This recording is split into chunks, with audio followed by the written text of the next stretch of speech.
ধন্যবাদ বিমানদা। Comrade Prakash Karat, innovator of today's event, and particularly the building. Just we have constructed the first phase. My colleagues in the Politburo, Central Committee, State Committees, distinguished guests, and particularly the guest of honor, Padma Shri Professor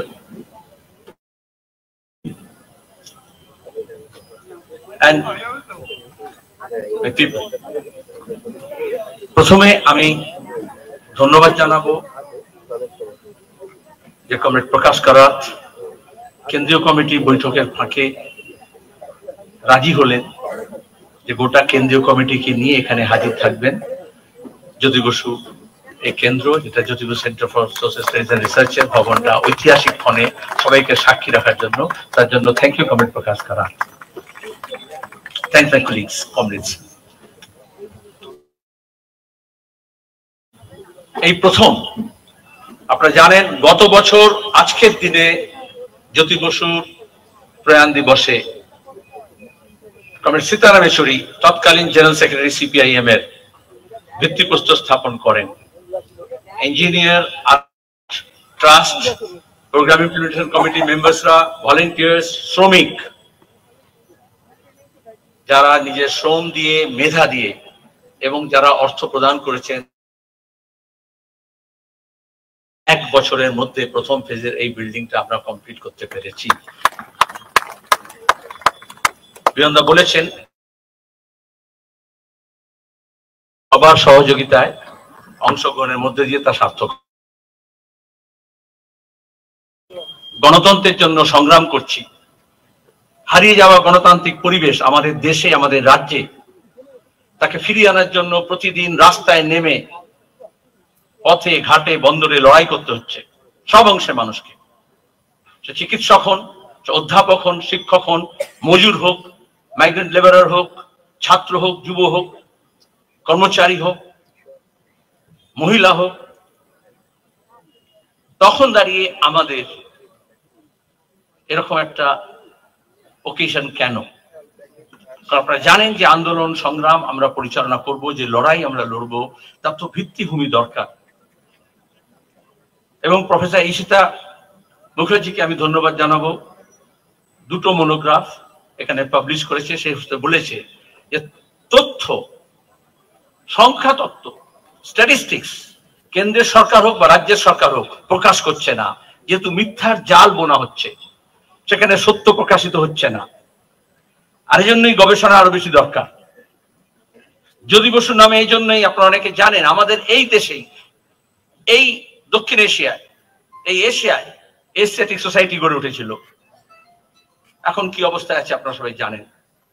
আর অসংখ্য গবেষণা কেন্দ্র গড়ে উঠেছে। 34 বছরের বামফ্রন্টের সময় Netaji Subhash Institute South Asian Studies গড়ে তোলা হয়।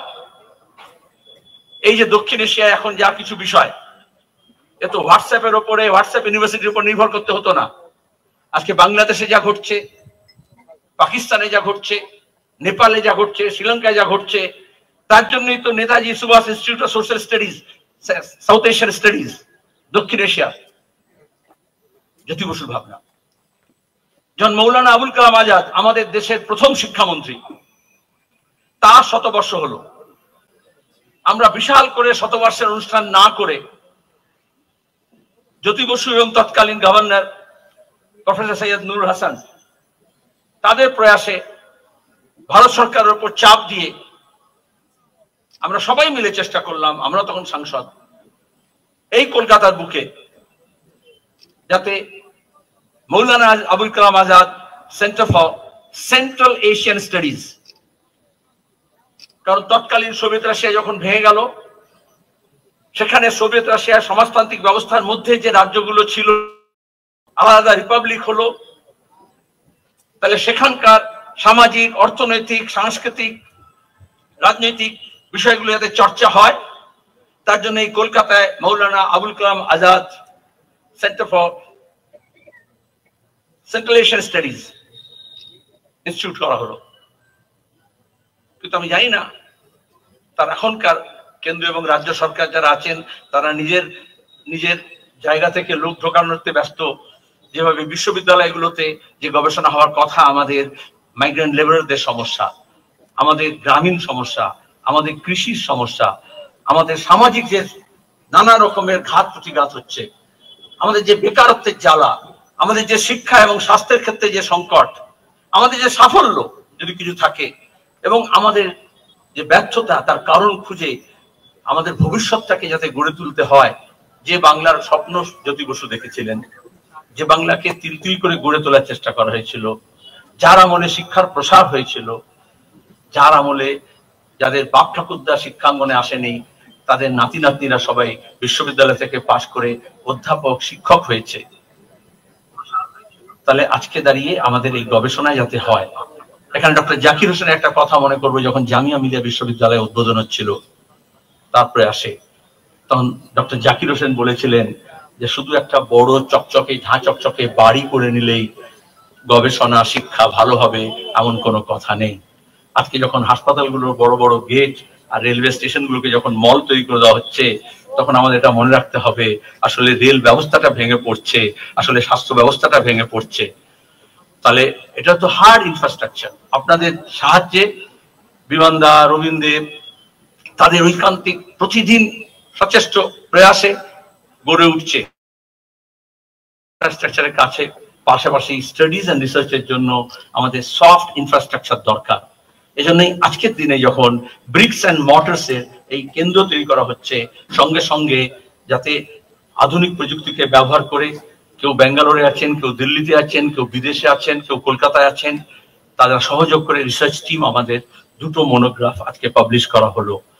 এ কাজে আরো অনেক মানুষকে যারা জিজ্ঞাসু নেত্রে গবেষণার ধর্মী কাজকর্ম করতে পারবেন, সত্যকে প্রকাশ করতে পারবেন।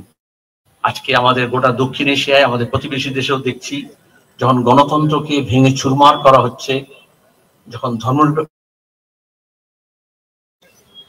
তখন দাঁড়িয়ে আরো বেশি আমাদের গভীরে যেতে হবে।